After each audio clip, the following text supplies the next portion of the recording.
The July sky was a sheet of flame, and the world burned. Temperatures soared to unimaginable extremes, 40, 50, even 80 degrees Celsius. The earth split open, parched and bleeding its last moisture. Rain was a forgotten memory.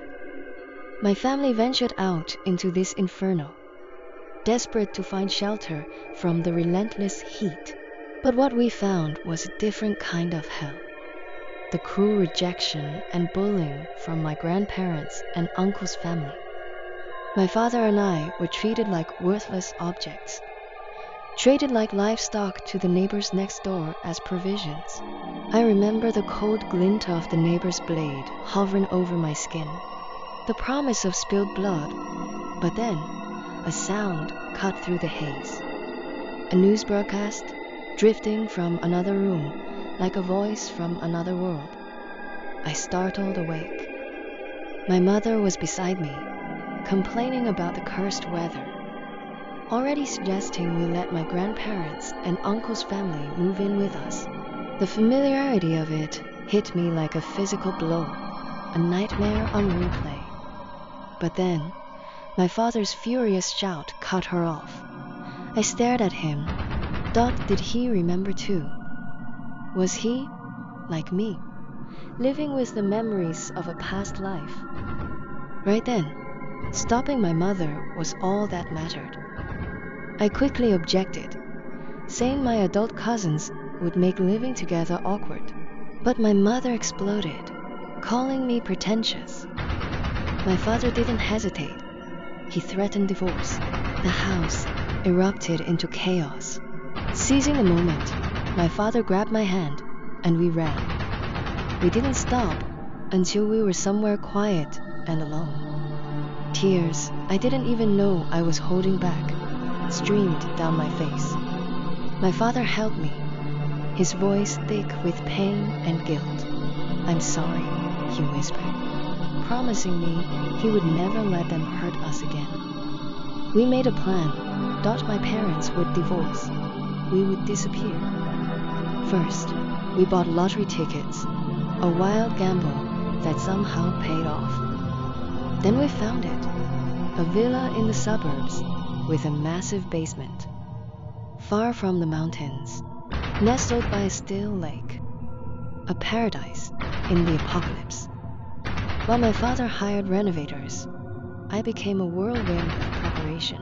I raided every store, hauling back freezers, solar panels, generators.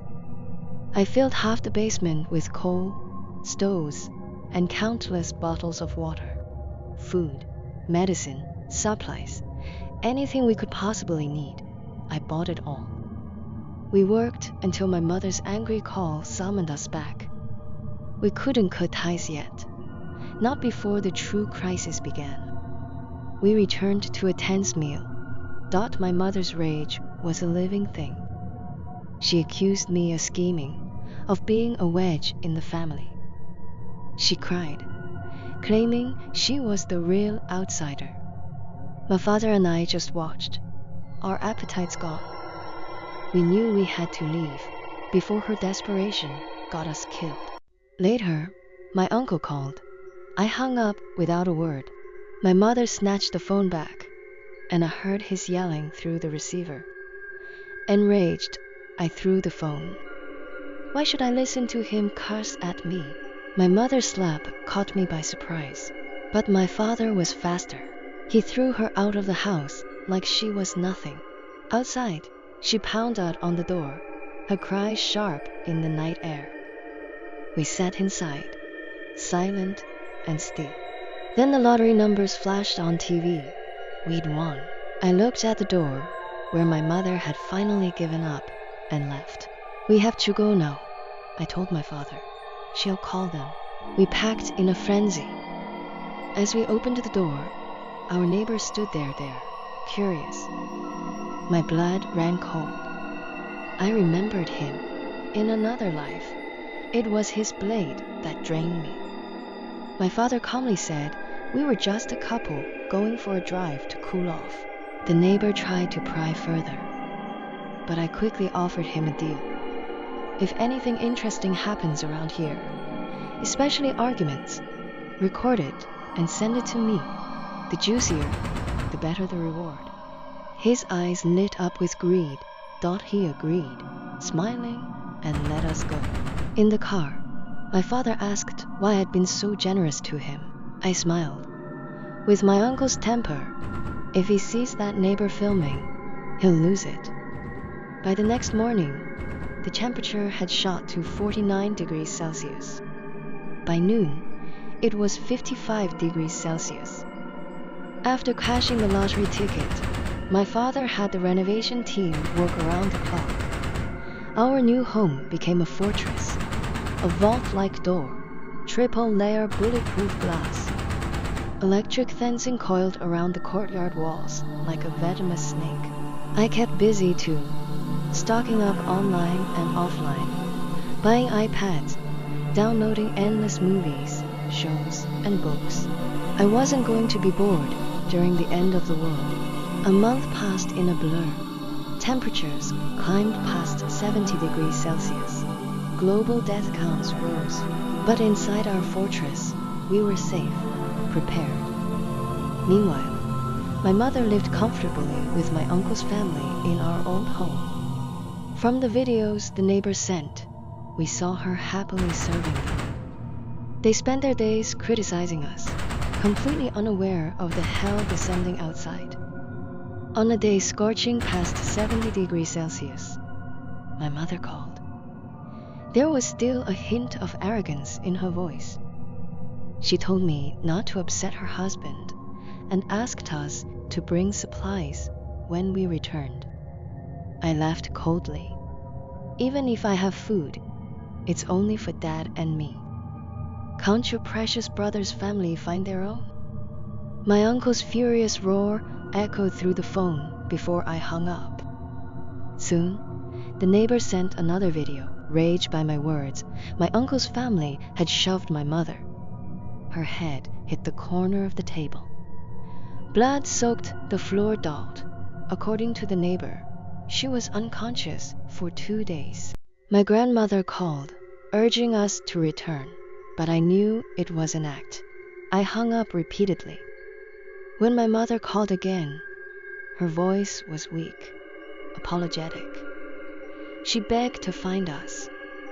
I refused coldly and told her to trade her gold for supplies. She fell silent. I knew then she'd already given it all to them. You deserve this, I said, and ended the call. My father rested a hand on my shoulder. She made her choice. After that, my phone was bombarded. Then one day, the neighbor called, excited. My mother and uncle were fighting. Did I want a live stream? For 1,000 an hour. I agreed immediately. The video showed the neighbor and his son rushing in as my uncle and aunt pinned my mother down, beating her. The neighbor demanded 50,000 to rescue her. I agreed through gritted teeth, but what followed was a brutal fight. Soon, the neighbor's family lay dead in a pool of blood. I watched my mother help my uncle and his family kill them. I laughed, a hollow, bitter sound, then hung up and blocked everyone. After that, life became quiet, but we stayed vigilant. We trained, we took turns sleeping, we watched. Then one day, I saw a video of my mother online. She was crying, thin and covered in scars, a broken version of her former self. She begged for forgiveness, said she wanted to see us before she died, and even offered my grandmother's house as a reward to anyone who could find us. Not long after they came, my uncle and cousins, along with some of the old renovation workers, pounded on our metal door.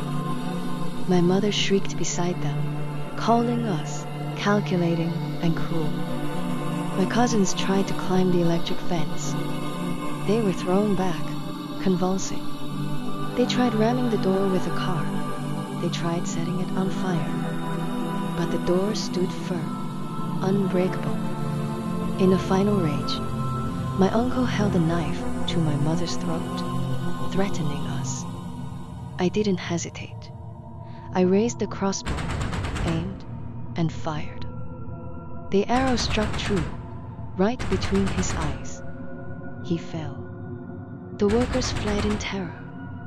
Under the oppressive, murderous heat, my mother, my grandfather, and my grandmother slowly, weakly collapsed to the ground.